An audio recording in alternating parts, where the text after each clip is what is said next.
ตัวไก่ละลายเลยอย่างสี่แหละกำลังน้อยๆอยู่กับหลาย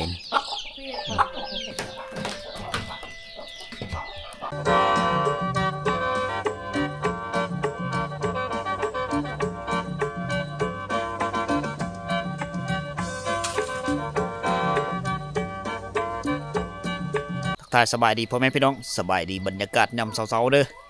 มื้อนี้บ่สิหอมอยู่ที่บ้านตังกวนเมืองสมุยแขวงสารวันนะก็เป็นหมู่บ้านน้องเทินบ้านเบาเติ้มคนดอยนะมาฮอดเมื่อคืนโอ้โหเส้นทางมีเฮาเว้าเลยสุดเด็กทุกคนเลยมีจักขี้ตมมีจักขี้หินโอ้โหทางมันเป็นนั่นช่วงนี้เป็นช่วงฤดูฝนของเวียดนามนะมันก็เลยเขตนี้มันติดแปะกับชายแดนเฮ็ดเธอทางนี้มันมีน้ำซึมน้ำระบบน้ำมันซึมอยู่พื้นดินเฮ็ดเธอการไปการมาค่อนข้างลำบากทางมันยังเป็นขี้ตมโหซ้ำเดินเก้าเดินชิปอยู่บ้านเฮาทุกคนเลย โอ้ครั้งแรกที่ได้มาเจอกับเส้นทางโหดๆแบบนี้นะไปมาผ่านมากับทางก็ค่อนข้างแห้งแน่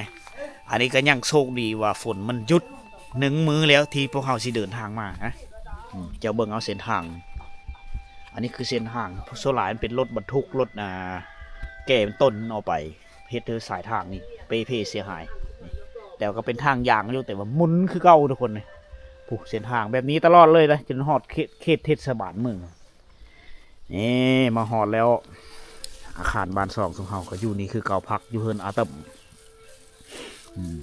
บ่เติมคนดอยนี่ได้ตัวมานี่ไปทางเลยไปก้นมันอยู่บ้านตะลุยโอ้ไปปลูกมันต้นอยู่คนสวัสดีบ่เติมคนดอย 2,000 คนแล้วยังผ่านแล้วเนาะเปิดสร้างรายได้แล้วเนาะเอาฝากทุกคนเอาเป็นกำลังใจเอาไปเบิ่งเด้อติดตามผลงานเราผ่านโคตรแล้วตอนนี้มีโฆษณาเฮาเรียบร้อยเอาเติมบุกมาได้เป็นปีคือสิผ่านเอาบ่เติมเพิ่นวิดีโอน้ำเฮาเนาะเพิ่นสิไปก้นมันต้นขายมันได้โลเท่าไรอยู่พี่โลละพันดงเกยเนาะได้โลละพันกีบใครอยู่เนาะอันนี้โลละพันดงขายเอาพี่บ่ตามสายทางออกเวียดนามเลยโอ้ไปแต่เซฟักบางนั้นคนมาอยู่ข้ามทางพักนี่คนข้ามน้ำเซโปนี่เอาเสื้อฮื้อนะแพร่เอาเสื้อแพร่ตัวเขาขี่ไปขี่มาฮะแม่โกย เป็นตะยานได้ไหนเอานาวิเพื่อมันทุกคนบ่เติมเพื่อสีเดินทางละบรรยากาศซ้อมยามเช้ามันนี่ท้องฟ้าแจ่มใสละโอ้โหแต่มีทะเลหมอกนะมั้ยแต่อากาศเย็นประมาณ12 องศาประมาณนี้แหละอุณหภูมิในยามค่ำคืนยามเช้ายังเห็นอยู่นั่นหมอกตกยังเป็นยังมีคราบน้ำเนี่ยยังมีน้ำอยู่ยังมีน้ำฝนเปะซุ้มอยู่แถวนี้โอ้คืออ่องทงตะเช้าเถอะลูกเสียงเป็ดเสียงไก่ของเสียขุดลงไม้เลยนะ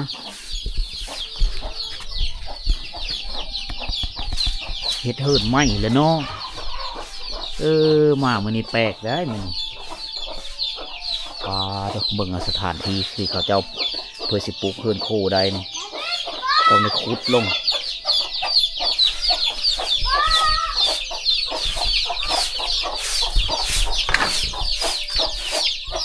โอ้คือมาดูแต่เช้าเถินได้นาเวแต่ละเช้าตื่นมาจังสีได้ผู้สาวลาวในชนบท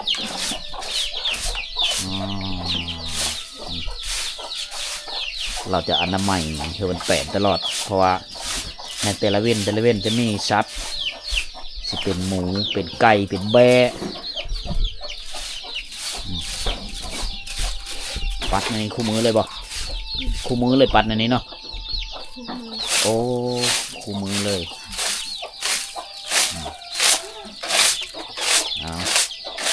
ฝากทุกคนสบายดีFCทุกท่านหวั่นใจพี่น้องชาวไทยที่จะคอยมาหาน้องเทินแต่ว่าเส้นทางเขาหมู่บ้านเพิ่นยากเส้นทางโอ้เฮ็ดเทินโคไม่เลยเนาะปลูกฟืนเราเต็มอยู่ฟืนของเขาเจ้าสะสมไว้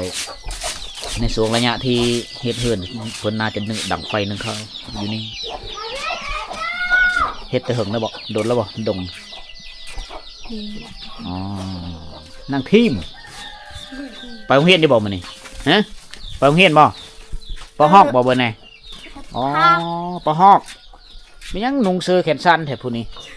อำเพ็ญบ่ตะเกียมไปโรงเรียนได้นี่เวลาหาก็6 โมงปลาย7 โมงยังทุกคนอ๋อมื้อนี้ไปโรงเรียนเส็งได้มื้อนี้เนาะอ้าวเกมห่างหาก็เกมเพิ่นสิสอบเส็งละอำเพ็ญนี่เรียนห้องไหนบ่ทีม ทีม ห้องได้เราเรียน บ้านหนึ่ง ปหนึ่งอ๋อเรียนห้องปหนึ่ง สามเดียวกับนางจียอนโอ้ยก้อยสะอ่อนเจ้ามีหนาวนี่หืมเฮ็ดอะไรนี่ผูกอ๋อไหวได้มับนะเกลือใกล้เอาเทินเอาทีม ทีมกับเทินทีมอาหารเกลือไก่คนนั้นนี่เห็นบ่อาชะบ่ เส้น อาชัน โอ้ภาษานี่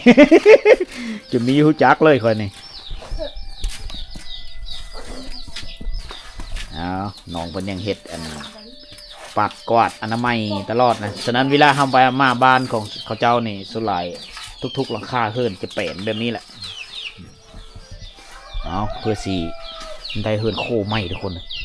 เอาฝาไม้เฮมาสานเก้าเนี่ยเฮือนเราได้เด็กเฮ็ดบอลนั้นไว้เครื่องไว้ของมีเทิงคือเก้าได้ทุกคนนะจะบ้านเราจะเอิ้นหิงหรือข่าประมาณนี้พอเป็นเฮ็ดเองกวาดคักเลยเนาะ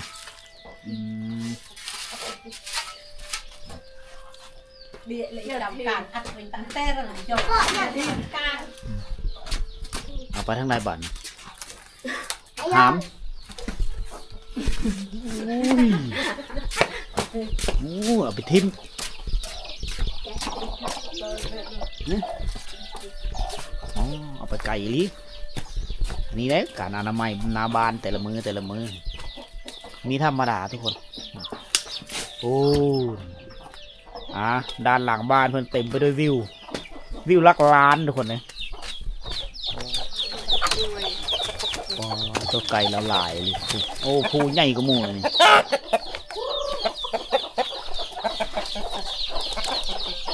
เอานี่แหละวิธีชีวิตสาวลาวในชนบทอยู่กับเป็ดกับไก่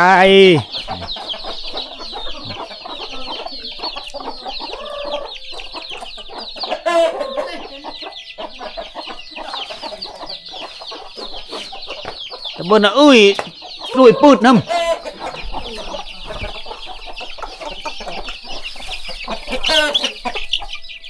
อ๋อเอาเข้าป่ายมาเกิดมัน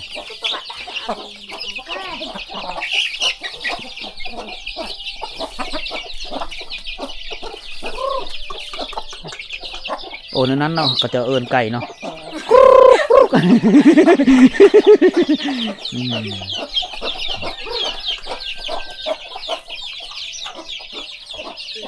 มันย่านค่อยบอกโอ้เอายับไปไกลสัน ใกล้กะมันมีเคยเห็นคนแปลกหน้าโดดเลยได้ไปได้มาใกล้กับย่านละเป็นเวลา2-3 เดือนป่ายที่คนไม่ได้มาเที่ยวไม่ได้มาหาน้องโอ้โห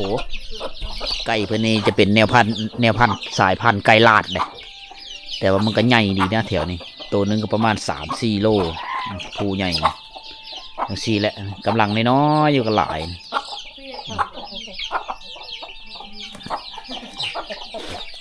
บรรยากาศยามเช้าทุกคน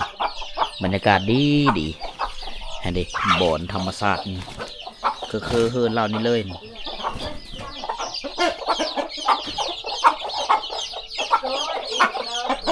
หลังจากสำเร็จเสร็จสิ้นในการเกิดไก่อนามัยหน้าบ้านแล้วนี่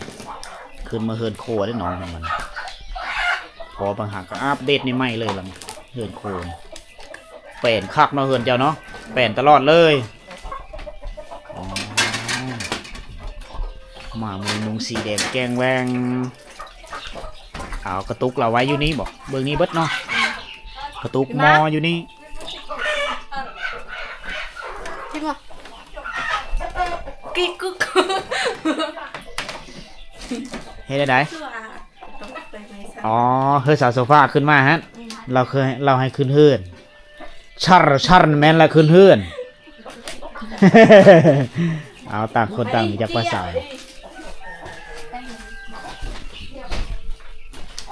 อ๋อเฮ็ดเคาะไว้นี้เลยบนอันสำหรับไว้โทยบูมกระตุกจะเป็นหม้อจะบอนว่าอะไรกับบอนระบายน้ำโถน้ำพันนะแล้วจะอยู่เทิงๆนี่เขาเจ้าจะเฮ็ดอันนี้ได้เฮ็ดไว้ในนี้เพื่อไว้วัตถุอุปกรณ์ต่างๆมีเฮือมันเกะกะฉะนั้นเวลาเฮาขึ้นมาเฮือนเขาเจ้าเนี่ยมันแป้นเติร์ดอยู่คักคือไปเลยบอนนางลินนางเศร้าเอาอันนี้คือวิสัยทัศน์ที่เขาเจ้าบอนอยู่บอนเศร้าเขาเจ้าจะแบบนี้ทุกๆหลังคาเฮือนเกื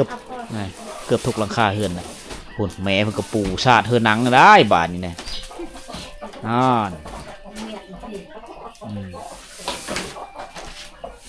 พูนพ่อไปทางไหนแหละอ้ามตะบ่น่ะไปแล้วบ่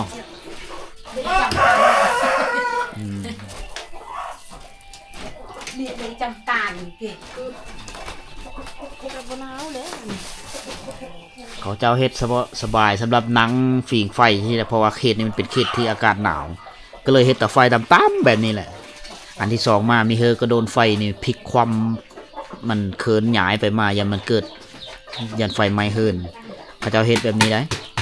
ตับไฟเขาเจ้าได้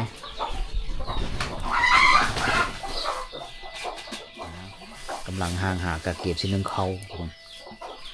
ตื่นเช้ามากันซื้อแหละนาเวของผู้สาวอยู่ในชนบทน่ะได้เฮ็ดเวแต่ช่วงนี้แล้วเอาโพแล้วก็เมื่อเฮินโพเห็นบ่6 คนบ่กินจักคนกิน6 คนตะปอดนา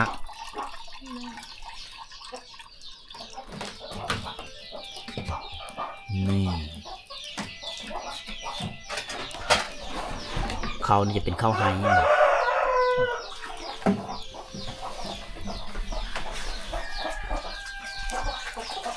โอ้เสียงเป็ดเสียงไก่ห้องสุดแซ่อยู่ตารางคักขนาดเลย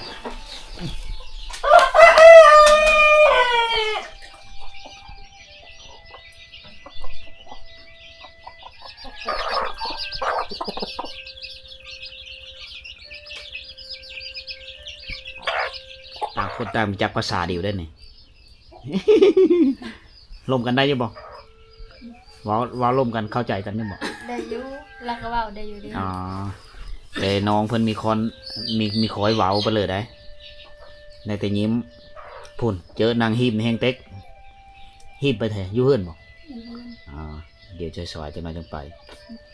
มื้อตอนบ่ายๆมื้อนี้น้องไปไสมื้อนี้อยู่เฮือนบ่อ๋อถ้าว่าวางเดี๋ยวไปประสานหาอาจารย์ก่อนนี่คือบรรยากาศยามเช้าทุกคนเลยนี่แหละวิถีชีวิตสาวลาวหนาวเนาะบ้านเดียวเนาะหนาวเท่านี้ทุกปีเลยมั้งบ่ได้หนาวบางปีก็หนาวบางปีก็มีหนาวมาแต่ใช้คืนนี่คือเห็นทางแวบมาแต่เมืองโอ้เจ้าบ่จื้อใช่ไหมบอกจื้อบอกจื้อก็บ่ได้ถามเลย โอ้ยรถค่าเมื่อคืนนี่ผิดลึกอะไรทางเลยคิดบอกคิดตมนะเฮาโหบ้านจุดเริ่มต้นเขาเฮาบ้านตังกูนี่บ้านตังกวานเนี่ยโอ้โหเส้นทางเพื่อสิมาหาลงเทินได้ทุกคนอีลากไอเล่รถกระค่าเพราะโดยเฉพาะคือรถวิบคิกไอซ์ของเฮาเกือบบ่รอดเกือบได้นอนข้างเมื่อคืนมาฮอดก็พอดี8 โมงปลายระยะทาง200 ปลายกิโลเพื่อจะฮอดเพียง280 กิโลเมตร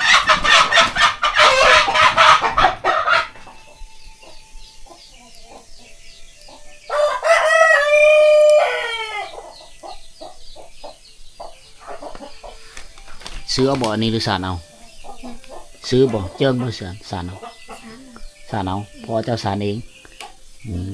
อันนี้ก็เป็นของโบราณทั้งนั้นนะนี่จะเป็นวัตถุที่โยมที่เสร็จเลยจากสงครามเขามาตีประดิษฐ์เป็นเครื่องไซในโคเฮือนทางให้อยูไซปีนี่ตะพี่ใดอยูไซบ่อนเก่าโอ้ได้ยางขึ้นพูยเลยเนาะอ๋อตอนแรกๆคิดว่าสิได้มาพูดเข้าหายเกี่ยวเข้าหายน้ำนองเพิ่นแต่สมเฮาติดภารกิจก็เลยไม่ได้มาคาเวอยู่เพื่อนเลยไม่ได้มาตามติดวิถีชีวิตไม่ได้มาเบิ่งน้องเพิ่นอ่องเข้าลงมาซ้ำอ่องลงมาตะพูตะไคร้เจาะพูสูงๆเพิ่นสิลงมาพี่ได้จากซอบปีนี้เข้าได้หลายบ่ฮอดบ่ร้อย3 ซอบแม่น30ไปจิตบ่20อ๋อ20กระสอบกระสอบนี้ง่ายได้20กระสอบนะ3 กระสอบเป่าธรรมดายัดเฮาในเฮาเดี๋ยวพอดีได้กระสอบหนึง20กระสอบก็ไหลประมาณอยู่60กระสอบบ้านเฮา